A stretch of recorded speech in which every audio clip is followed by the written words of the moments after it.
अब देखो प्यारे बच्चों, आज के वीडियो में अपन कुछ ऐसे क्वेश्चन सोल्व करेंगे क्योंकि अपना आरबीसी बोर्ड का एग्जाम है 9 तारीख को, ठीक है।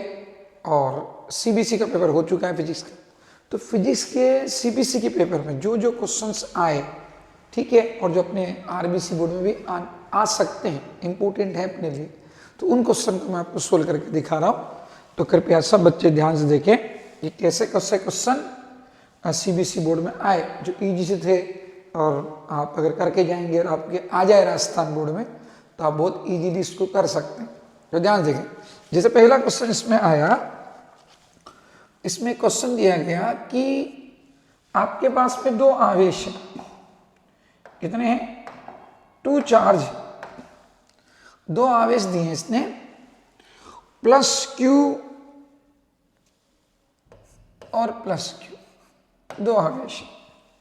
कितने आवेश हैं? दो आवेश हैं, प्लस क्यू। और इसने कहा कि दोनों के दोनों 2a दूरी पर स्थित हैं। अब उसने कहा इसके मिड पॉइंट पर, मध्य बिंदु पर -2q चार्ज रख दिया, -2q आवेश रख दिया। बताओ इसने कहा कि विद्युत स्थितिज ऊर्जा क्या होगी, इलेक्ट्रिक पोटेंशियल एनर्जी क्या होगी। हाँ, इनको भी देख के जाए, पढ़ाई तो कर लिया आपने, अब आप ये देख जाएंगे तो आ जाए तो आप इजीली कर सकते हैं। तो बताओ, निकाय की विद्युत स्थितिज ऊर्जा मतलब इलेक्ट्रिक पोटेंशियल एनर्जी निकालो, ये आपसे कहेगा। तो कितना आसान, क्लास में सिखा रखा मैंने। बोलो 3 कण है तो दो के जितने पेयर बन जाए सबकी एनर्जी निकालो। जैसे पहले इन दोनों के पेयर की एनर्जी निकालो। बोलो क्या फॉर्मूला होता है स्थिर ऊर्जा का? Q1 × Q2 बटा बीच की दूरी, के Q1 Q2 में बीच का डिस्टेंस कितना है? a। फिर प्लस इनके बीच की निकालो, ये डिस्टेंस भी a है, के Q1 Q2 अपॉन a। फिर इन दोनों के बीच की डायरेक्ट निकालो, कितना आएगा? के Q1 × Q2 अपॉन 2 है। और एलजेब्रिक सम कर दो, जोड़ दो, प्लस वाले को प्लस में, माइनस वाले को माइनस में। केवल आंसर आएगा कि नहीं आएगा? आएगा, आराम से आपका आंसर आ जाएगा। और ये आंसर आ जाएगा आपका, कितना आएगा बताओ? ये एलसीएम निकाल लो और सोल्व कर लो, ये तो दोनों डबल हो गए। कितना हो गया? -4 के Q² अपॉन a। तो ये हो गया, देखो डबल हो गया ना, और प्लस के Q² अपॉन 2 है। अब बताओ इसमें कॉमन निकाल के आप सोल्व कर लो। बोला आंसर आएगा कि नहीं आएगा? आएगा। तो ऐसा क्वेश्चन आया था अभी सीबीएसई के पेपर के अंदर, तो बहुत इजी था, कोई बच्चा कर सकता था, ठीक है। तो जो जो इंपॉर्टेंट है जिसमें आपको अचानक सोचने में दिक्कत आएगी, वो मैं आपको क्वेश्चन सोल्व करके दिखा रहा हूँ। इसी प्रकार प्यारे बच्चों, इसमें क्वेश्चन आया कि एक सीधा वायर है, सीधा तार। उसने कहा भैया ये पूर्व पश्चिम दिशा में रखा हुआ है, क्षैतिज। तो मैंने आपको क्लास में सिखाया, देखो जहां भी आप बैठे हो, नाक के सामने क्या होता है? नॉर्थ, उत्तर होता है। इधर क्या होता है? खोपड़ी के पीछे साउथ मतलब दक्षिण। दाएं हाथ पे पूर्व, बाएं हाथ पे पश्चिम। तो उसने कहा ये पूर्व पश्चिम में वायर रखा है, तो ऐसा के लिए पूर्व पश्चिम में वायर रखा है, ठीक है।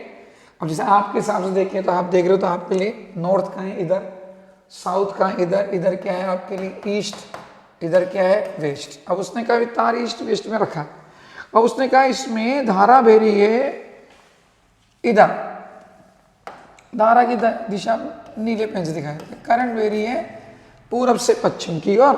उसने कहा कि इसके जस्ट ऊपर एक पॉइंट P है, बताओ इस पर मैग्नेटिक फील्ड की मतलब चुंबकित की दिशा किधर होगी? तो मतलब आपको चुंबकित की दिशा याद करने के लिए सीधे धागे रूल सिखा रखा मैंने। अंगूठा किस में कर दो? धारा में, अंगुलियां इस पॉइंट पे ले जाओ और 90 डिग्री पे घुमा दो। बोलो किधर जाएंगी? अंदर ही जाएंगी। बोलो इधर की तरफ कौन है? नॉर्थ। तो आंसर हो गया नॉर्थ की तरफ, उत्तर की तरफ। ये क्वेश्चन पूछा गया अभी सीबीएसई के अंदर। कितना आसान क्वेश्चन, सारे बहुत आसान क्वेश्चन थे। मैं आपको वो डिस्कस करके दिखा रहा हूँ जो आपको आने चाहिए। इसी प्रकार प्यारे बच्चों, मैंने एक क्लास में आपको कराया था, बुक में नहीं है इस फॉर्मूला, कि भैया एमीटर को, गैल्वेनोमीटर को एमीटर में चेंज करने के लिए कितने मान का शंट लगाना पड़ता है, उसका फॉर्मूला सिखाया था। तो उसने क्या किया, शंट दे दिया, जी दे दिया, आई दे दिया, और किसका मान पूछ लिया बताओ, आई जी का। तो ये फॉर्मूला लगाओगे आंसर आ जाएगा। तो ये भी क्वेश्चन अभी पेपर में आया था, बहुत अच्छा क्वेश्चन है, आपके पूछ सकता है ये क्वेश्चन ऐसे। और ये वाला तो बहुत मोस्ट इंपॉर्टेंट है, तो ये सीबीएसई बोर्ड का क्वेश्चन है, आपने पढ़ाई कर ली होगी इसलिए मैं बता रहा हूँ। तो ये क्वेश्चन आप देख के जाएं तो आपके लिए थोड़ा इजी रहे, ठीक है।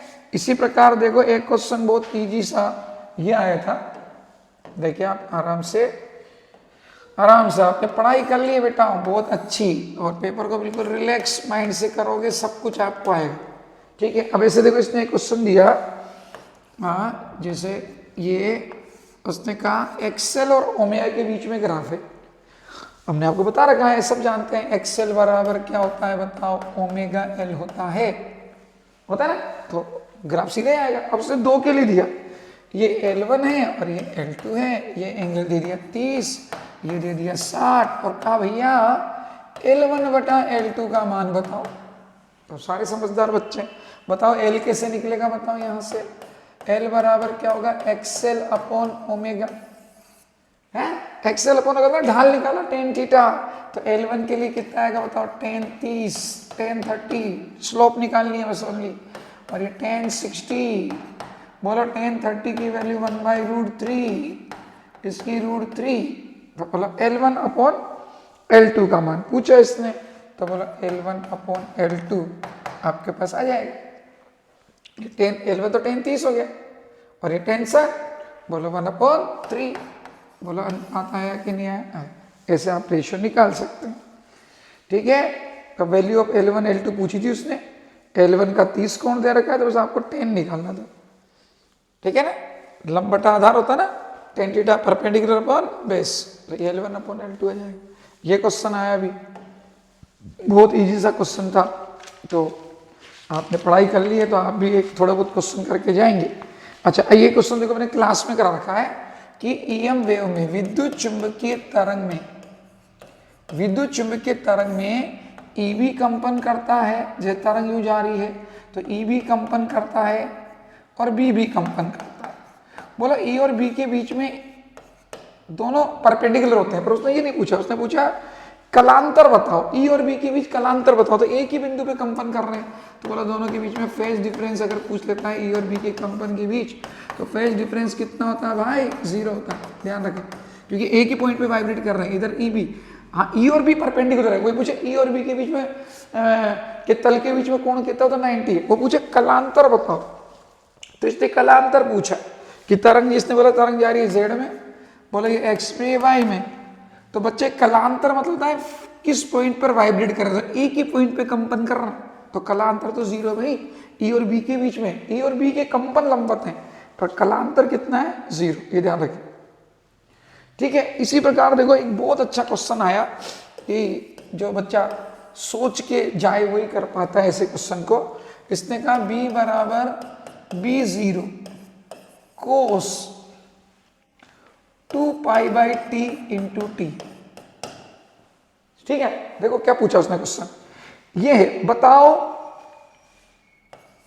एक कुंडली का चुंबकीय क्षेत्र ये है, बोलो समय के साथ चुंबकित बदल रहा है, magnetic field is changing with time, ठीक है। उसने कहा इसमें कितने टर्न्स हैं, कितने फेरे हैं इस कुंडली में, n, बताओ विद्युत वाहक बल का अधिकतम मान किस समय पर होगा, EMF मैक्सिमम किस में होगा, EMF की मैक्सिमम वैल्यू पूछ रहा है कौन से टाइम पर होगा, टाइम पूछ रहा है कौन से टाइम पे EMF मैक्सिमम, तो पहले आप EMF तो निकालो, बोलो जब भी टाइमली चेंज होता है तो हमने आपको ये सूत्र लिखा रखा है, याद करो EMF का, तो आप कुछ मत करो, E और N तो कांस्टेंट है, इसका डिफरेंशियल कर दो, तो आप सब जानते हो B0 तो कांस्टेंट है, cos का डिफरेंशियल क्या होता है, माइनस साइन, एंगल को चिपकाओ और एंगल का डिफरेंशियल करो, 2π/t आएगा उससे गुणा कर दो, तो आगे गुणा कर देंगे, चलो ये इधर लिख देता हूं मैं, इंटू 2π/t, आगे मल्टीप्लाई करना है इसको, कर देंगे।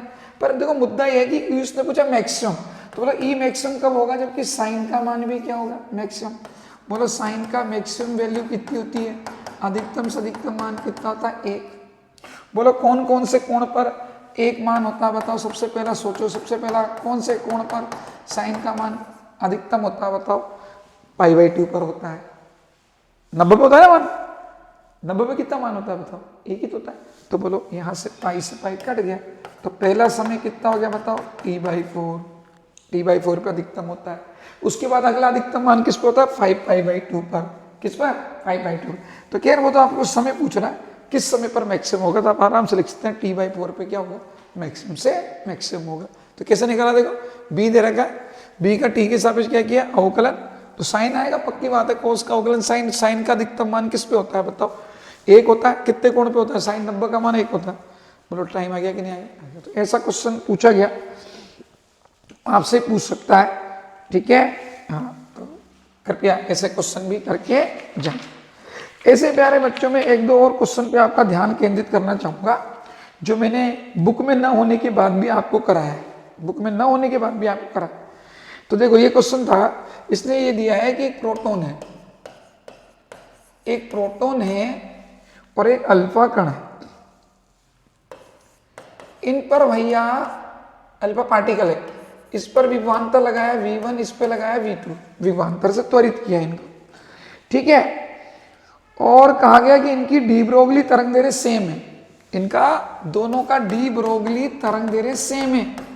तो उसने पूछा v1/v2 बताओ, बताओ क्या पूछा, v1/v2 बताओ। तो कितना आसान क्वेश्चन बताओ, मैंने क्लास में आपको लिखा रखा है कि अगर आपको विभवांतर दे दे, पोटेंशियल डिफरेंस दे दे, तो h√2m qv फॉर्मूला लगाएगा, qv। बोलो प्रोटॉन पर कितना आवेश होता है बताओ, E। और बताओ प्रोटॉन का द्रव्यमान mp। बोलो अल्फा कण के लिए, अल्फा कण का द्रव्यमान 4 प्रोटॉन के बराबर होता है, और आवेश इससे क्या होता है, डबल होता है, इंटू v2। अब बताओ कौन कौन कट गया, h कट गया, दिख रहा होगा आपको, दिख रहा है, दोनों तरफ का स्क्वायर कर दो ताकि आपके लिए इजी हो जाएगा। तो बोलो कितना आएगा, 2mp/ev1, ठीक है, ठीक है ना। ये सबको पता है ना, अल्फा कण का जो द्रव्यमान होता है, मास होता है ना m अल्फा, वो प्रोटॉन का कितना टाइम होता है, 4 टाइम्स। और जो चार्ज होता है ना अल्फा कण का, वो प्रोटॉन का कितना होता है, डबल। वही लिखा मैंने, डरो मत। अब बताओ ये कितना आएगा, 2 × 4mp × 2e × v2। अब बताओ कौन कौन कट गया, 2 से 2 कट रहा है, mp से mp कट रहा है, e से e कट रहा है। बोलो उसने v1/v2 पूछा है, तो 4 दूनी 8, v1/v2 बराबर कितना आ गया, 8/1। बोलो उत्तर आ गया कि नहीं आ गया, v2/v1 ही पूछा था उसने, सॉरी v1/v2 पूछा था, ये आंसर है। कितना आसान क्वेश्चन है देखो। अब ये आपकी एनसीईआरटी की बुक में फॉर्मूला नहीं दे रखा है वाला, लेकिन मैंने करा रखा है आपको, तो ऐसे करके जाए आप आराम से इसको करके आ सकते हैं। ऐसा क्वेश्चन आया अभी 2 मार्क्स के अंदर, ये न्यूमेरिकल है, ठीक है। तो ऐसे क्वेश्चन भी आपको आ सकते हैं, ये ध्यान रखें। हाँ, अभी सीबीएसई के अंदर आया है, वही क्वेश्चन मैं आपको रिपीट करके बता रहा हूँ यहाँ पर, ठीक है। इसी प्रकार ये आया भाई पेन जंक्शन डॉइड का अगर 22 पक्ष 22 का ग्राफ खींचो, तो सबको आता ही है, कोई दिक्कत वाली बात ही नहीं तुम्हारे लिए। अच्छा एक ये क्वेश्चन देखो, अपने तो वैसे चांस नहीं है, फिर भी आप देख के जाएं। इसने कहा एक प्रिज्म है, 2 नंबर में क्वेश्चन आया, ये बहुत इजी क्वेश्चन था, आप डर जाओगे इसलिए मैं आपको बता देता हूँ, अगर आगे तो डर जाओगे इसलिए बता देता हूँ। ये उसने क्वेश्चन दिया कि अपने पास समबाहु त्रिभुज, इक्विलैटरल ट्राइंगल है। अब इसने कहा इक्विलैटरल ट्राइंगल मतलब समबाहु प्रिज्म है अपने पास में, ठीक है। अब इसका अपवर्तनांक म्यू दिया उसने, कितना दिया, म्यू। अब उसने कहा इस पर एक किरण गिरा रहे हैं अपन, बिल्कुल इस सतह के लंबवत, बिल्कुल 90 डिग्री पर गिर रही है किरण, और यहां गिरने के बाद ये बिल्कुल समांतर जा रही है, बिल्कुल स्पर्श के समांतर जा रही है। तो म्यू का मान बताओ, ये पूछा उसने। बहुत भाई साहब मस्त क्वेश्चन है, मस्त, दिल खुश करने वाला।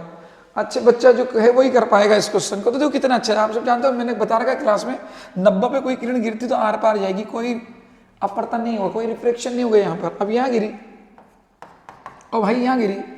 अब मुझे बताओ, सारे बच्चे समझदार ही समझदार हो तुम, कि ये 90 पे गिर रही है, ये 90 पे, तो बोले ये भी कितना है 90, तो ये कितना है बताओ 30।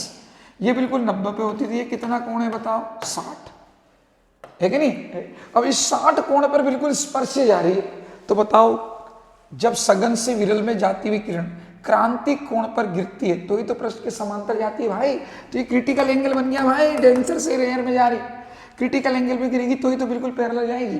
तो इसने IC दे दिया अपने को 60। अब अपने को क्या चाहिए भाई, कुछ भी नहीं चाहिए। बोलो फॉर्मूला क्या होता है, साइन IC बराबर 1/n। अब n की जगह इसने म्यू लिख रखा था, मैंने म्यू लिख देता भाई। तो बोला साइन IC कितना दिया 60, बोला साइन 60 की वैल्यू √3/2। बोले भैया म्यू आ गया है, उल्टा कर दे 2/√3, आंसर है।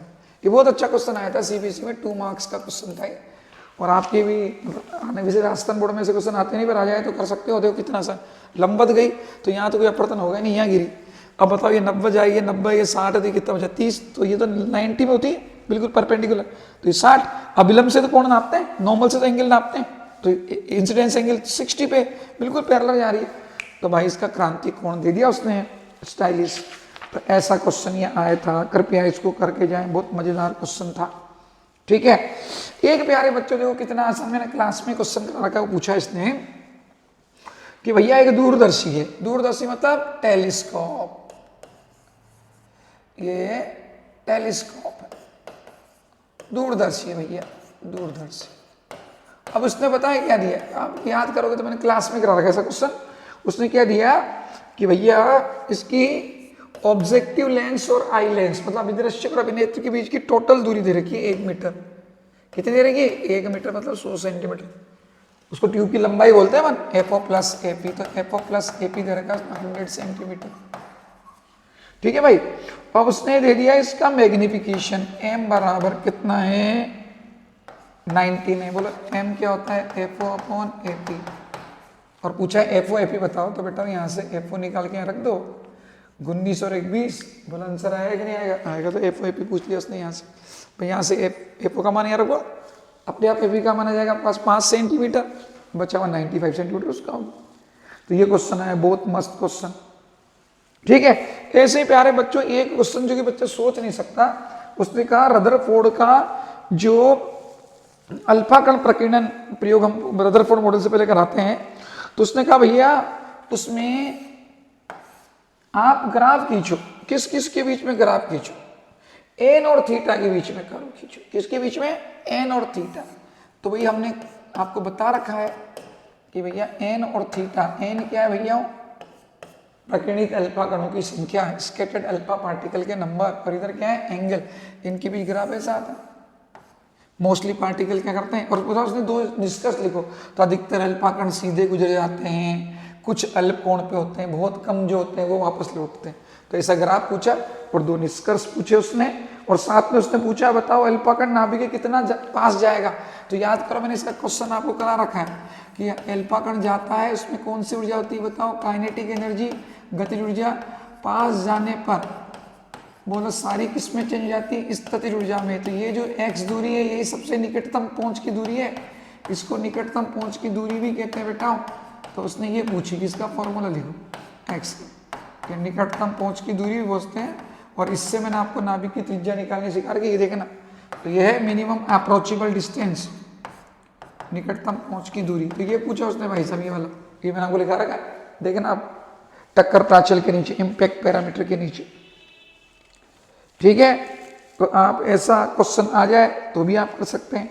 ऐसे देखो इसने एक क्वेश्चन और घुमाया है, बताओ मैंने क्लास में आपको यूरेनियम 235 की एक नाभिक के विखंडन से कितनी ऊर्जा मुक्त होती है, 200 मेगा इलेक्ट्रॉन मैंने कराया था।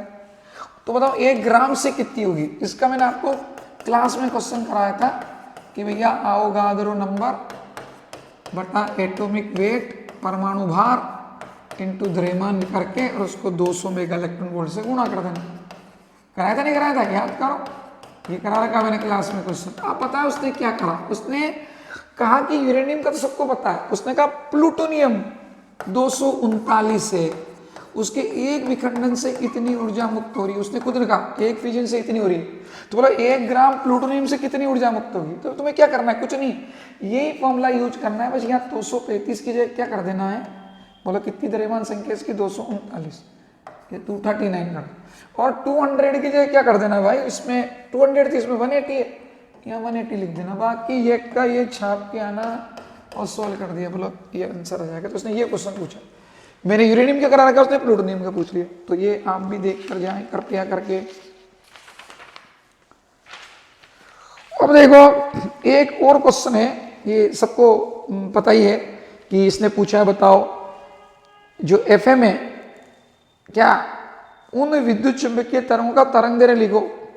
एक तो इसने एफएम की तरंग दैर्घ्य पूछी, तो मैंने आपको फ्रीक्वेंसी लिखा रखी है 88 से 108, तो बोलो न्यू लिखा रखी है, तो न्यू बराबर सी अपॉन लेमडा, यहाँ से आप लेमडा निकाल सकते हैं, ध्यान रखें सबका। तो एक तो इसने पूछी एफएम की फ्रीक्वेंसी, वो तरंग दैर्घ्य परास लिखो, तरंग दैर्घ्य परास वेवलेंथ रेंज पूछी।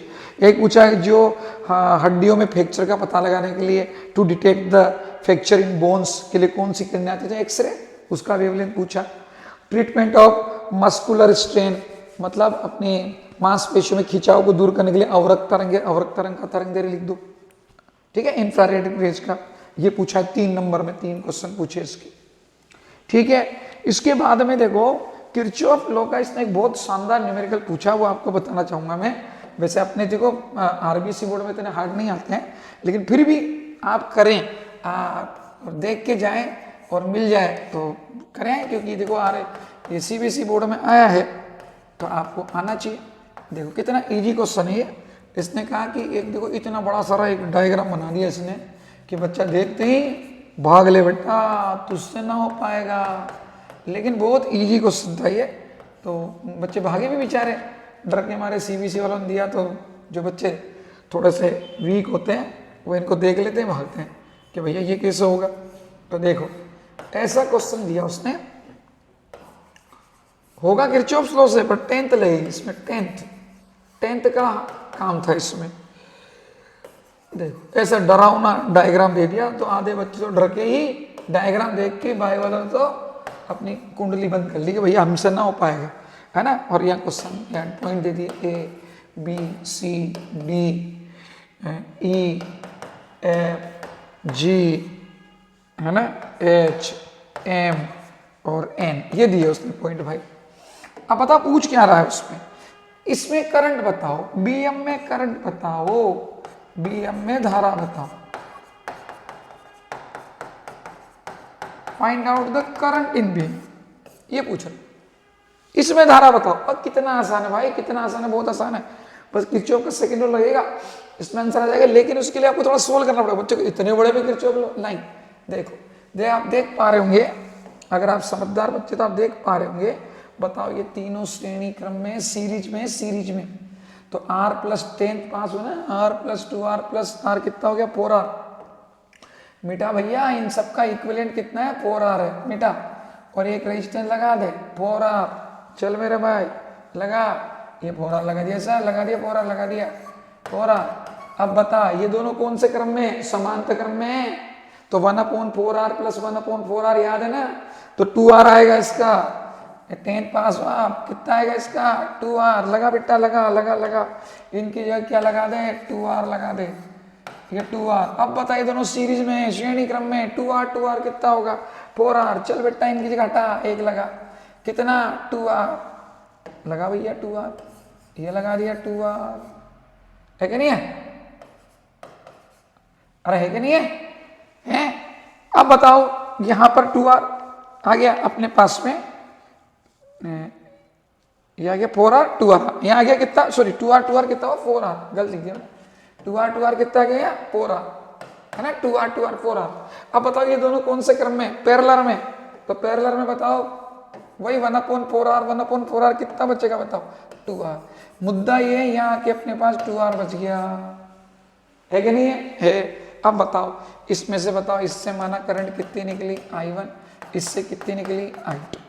अब प्लस से I2 निकली तो माइनस में भी कितनी जाएगी I2, इधर से प्लस I1 I2 इधर में भी कितनी आएगी I1। अब बताओ I1 में से I2 इधर गई तो बची कितनी इधर I1 माइनस I2, क्योंकि किरचॉफ का पहले लगा लो, आने वाली धाराओं का योग जाने वाली धाराओं के योग के बराबर। देखो sum of incoming current equal to sum of outgoing current, जोड़ के देखो I1 ही आ रहा, ठीक है। अब किरचॉफ का सेकंड लॉ लगा दो, एक बार इस पे लगा दो, एक बार इस पे लगा दो, और एलिमिनेशन मेथड लगा दो, आंसर आ गया। I2 तो चाहिए, बीएम की धारा पूछी I2, देखो कैसे लगाते हैं बताता हूँ।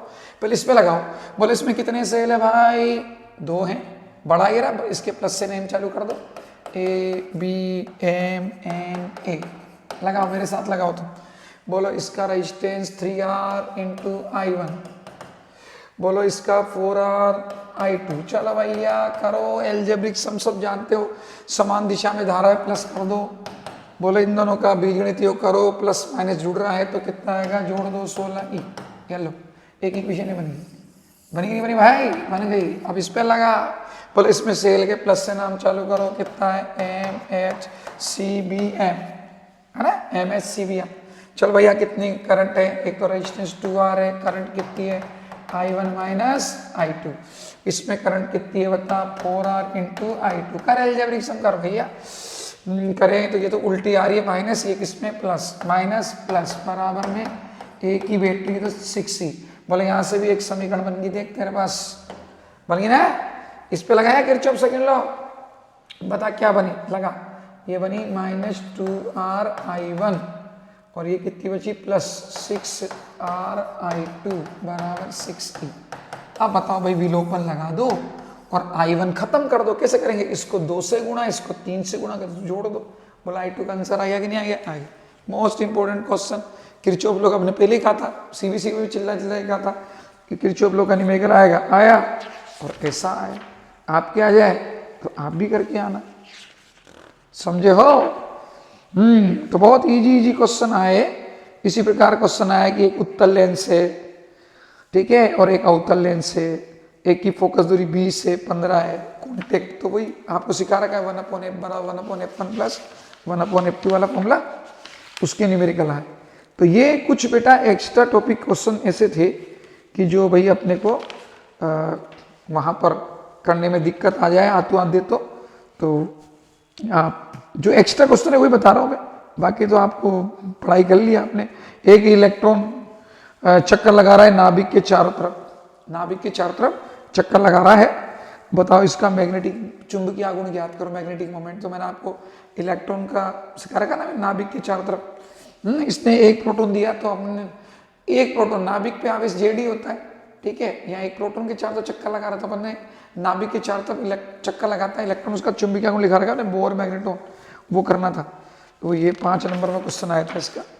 तो ये प्यारे बच्चों कुछ क्वेश्चन थे जो अभी पेपर में आए सीबीएसई में और बहुत इजी थे, आप भी के आए तो आप भी कर सकते हो, इसलिए मैंने आपको ये करके दिखाए। ऐसे एक क्वेश्चन और है वो भी आपको बताता हूँ। ऐसे देखो एक क्वेश्चन पूछा गया कि बताओ जो हम पंचसंयोजी तत्व की शुद्धि मिलाते हैं, पेंटावेलेंट इम्प्योरिटी मिलाते हैं, तो बताओ जाता ऊर्जा स्तर बनता है उसका जर्मेनियम में गैप कितना होता है। तो मैंने क्लास में लिखा रखा 0.01, सिलिकॉन में क्या होता है 0.05, ये भी पूछा है बताओ उसने। एक ये क्वेश्चन भी बहुत आसान क्वेश्चन था और पूछा गया, वैसे अपने इतने टिपिकली नहीं आता है लेकिन फिर भी आपको आता है। उसने कहा एक तार है, इसके ऊपर लूप रखा है ये 10 सेंटीमीटर त्रिज्या का, इसमें करंट वेरी है 1 एम्पियर और इसकी सेंटर की दूरी यहाँ से 20 सेंटीमीटर, ठीक है। इसमें धारा दे रखी है और उसने कहा इसमें धारा की दिशा और मान बताओ जिसके लिए यहाँ चुंबकीय क्षेत्र 0 हो जाए, यहाँ मैग्नेटिक फील्ड 0 हो जाए, वो करंट की डायरेक्शन और वैल्यू बताओ जिसके लिए मैग्नेटिक फील्ड 0 हो जाए। तो कितना आसान है बताओ, इसका मैग्नेटिक फील्ड किधर होगा बताओ, यू करंट फ्लो हो रही है तो कहाँ है अंदर, इसके कारण चुंबकीय कहाँ भैया अंदर, ये सर्कुलर लूप के कारण माना B1 है तो B1 की वैल्यू कितनी होगी बताओ, μ0 I1 अपॉन कितना होता है 2R, तल के लगभग अंदर दिशा हो। अब बताओ इसके कारण अंदर, तो इसके कारण कितने होनी चाहिए, बाहर होनी चाहिए। तो बोला बाहर के लिए यू करंट फ्लो करेंगे तभी तो बाहर आएगी, तो बोला करंट की डायरेक्शन यूं, दिशा आगे। साथ में उसने मान पूछे तो मान निकालो, ये सीधा तार है, सीधे तार के कारण बताओ R दूरी पर मैग्नेटिक फील्ड कितना होता है, चुंबकीय कितना होता है μ0 अपॉन 2πr। अब बताओ वो कह रहा है 0 कब होगा जबकि दोनों की दिशा तो विपरीत है, एक के कारण ऊपर एक के कारण अंदर, मान बराबर कर दो, तो मान बराबर कर दो और बोलो इसमें I2 है और I2 का मान निकाल, ये तो μ0 तो कट ही जाएगा, I1 दे रखा है, त्रिज्या दे रखी है, स्मॉल r दे रखा है, बोलो I2 की वैल्यू आएगी कि नहीं आएगी, आएगी। I2 का मान निकाल सकते, ये भी क्वेश्चन आया था पेपर के अंदर, ठीक है। तो ऐसा क्वेश्चन भी आप कर सकते हैं। अब देखो एक क्वेश्चन और है जो मैंने क्लास में भी कराया था ऐसा क्वेश्चन। इसने क्या दिया देखो, वही कंफ्यूज करने के लिए एक ऐसा उसने कहा गोलीय पृष्ठ, ध्यान देकर पे ये क्वेश्चन ही बहुत अच्छा था, बहुत अच्छा बच्चा ही इसको कर पाएगा। इसका म्यू दे दिया कितना है 1.5, इसकी वक्रता त्रिज्या दे दी भैया 40 सेंटीमीटर, रेडियस ऑफ कर्वेचर इस गोले की, गोली कांच का गोला है। और उसने कहा यहाँ पर एक बबल रख दिया हमने, मतलब बिंब रख दिया यहाँ पर, यहाँ से 20 दे रखी उसने डिस्टेंस 20 सेंटीमीटर पर। बोला यहाँ से 20 तो इधर से भी कितनी होगी बेटा 20 ही होगी, है कि नहीं। अब उसने कहा भैया इधर से देखें, हम इधर से देखें, इधर देखें तो बोलो प्रतिबिंब कितनी दूरी पे बनेगा, इमेज कहाँ बनेगी, इमेज की डिस्टेंस पूछी। तो कितना आसान है भाई, ये मैंने आपको करा रखा है। बोलो यहाँ पर ये सतह है, बिंब ये है, बिंब इसके लिए, तो ये अवतलाकार सतह होगी, देखो कौन किया। मैंने आपको यूं उत्तलाकार के लिए कराया था, इधर बिंब रखते थे अपन, इधर क्या बनता है बताओ प्रतिबिंब। इसने ऐसी दे दी, ऐसा बिंब यहाँ है, इधर प्रतिबिंब।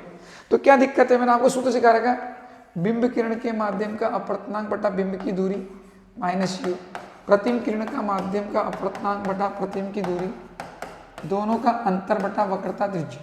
इंग्लिश वाले रिफ्लेक्टिव इंडेक्स ऑफ ऑब्जेक्ट रे upon distance of object, refractive index of image ray and distance of image, the difference of both upon radius of curvature। अब बताओ इसमें बिंब यहाँ है, इसका अपवर्तनांक कितना है 1.5, बिंब की दूरी कितनी है -20, तो माइनस माइनस प्लस हो जाएगा। n2 ये तो एयर में 1, v पूछा है, दोनों का अंतर कर लो 0.5, दोनों का डिफरेंस बड़े में छोटा घटाते हैं 0.5। रेडियस ऑफ कर्वेचर इसकी किस में जाएगी, माइनस में जाएगी भैया, -40। बोला v का मान निकाल लो, आंसर आया कि नहीं आया। ये भी क्वेश्चन अभी पेपर में आए थे, ठीक है। बाकी सब इजी क्वेश्चन थे। तो ये क्वेश्चन हमने आपको इसलिए कराया कि आपको आते सारे हैं, पर फिर भी आप कर सकें। ऐसे देखो एक क्वेश्चन बहुत आसान सा इसने दिया था, वही मैं आपको बताऊं। इसने क्या करा, ये जो हम लेंस सूत्र लगाते हैं इसका क्वेश्चन दिया भाई ने, n2/n1 पर हवा में रखें तो ये लिख सकते हैं। अब पता है उसने क्या किया, उसने कहा एक उत्तल लेंस है, उत्तल मतलब कॉन्वेक्स लेंस है, कॉन्वेक्स में ये किस में लेते हैं प्लस में, ये आर दी, ये किस में लेते हैं माइनस में, माइनस आर दी, और फोकस दूरी कितनी दे दी 2r/3, और पूछा n बताओ। तो क्या दिक्कत है भाई, ये प्लस आर लिख दो, माइनस आर लिख दो, माइनस माइनस प्लस हो जाएगा, और ये 2r/3 लिख दो, बोले n का मान आएगा कि नहीं आएगा। यही पेपर में क्वेश्चन है, तो इसकी भी क्वेश्चन आप करके जाएंगे। तो ये प्यारे बच्चों कुछ ऐसे क्वेश्चन थे जो सीबीएसई के पेपर में आए थे, और सारे के सारे रजिस्टर से क्वेश्चन आए थे, ठीक है। और थोड़ा सा यूँ बच्चों को लगता है डायरेक्शन कैसे निकालूं, तो मैंने आपको ये क्वेश्चन भी इसलिए करा दिए ताकि आप पूरा तो पढ़ ही चुके हैं, एक बार इन पर भी दृष्टि डाल लोगे तो आपको अच्छा लगेगा, पेपर में दिख जाए, अगर आ जाए किस्मत से तो अपन देखते हैं उसमें आंसर लगा सकते। ओके, बेस्ट ऑफ लक, कल के पहले बेस्ट ऑफ लक, अच्छी तरह करके जाएं। मतलब परसों पेपर, आपको बेस्ट ऑफ लक, अच्छी तरह पढ़ के जाएं, कूल माइंड से पढ़ के जाएं, सब कुछ आता है तुम्हारा, शांति से पेपर करें पढ़ के, ठीक है।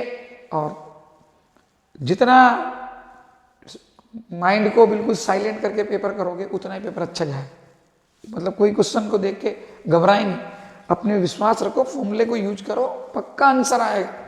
सीबीएसई पेपर में से जिन बच्चों ने देखते घबराए उनको, जिन्होंने शांति सोचा रहे यार ये तो इस तरह लो लगा देंगे, सूत्र लगा देंगे, सर ने सिखाया, तो उनके अच्छा पेपर गए, आपका ही बहुत अच्छा आएगा। Best of luck.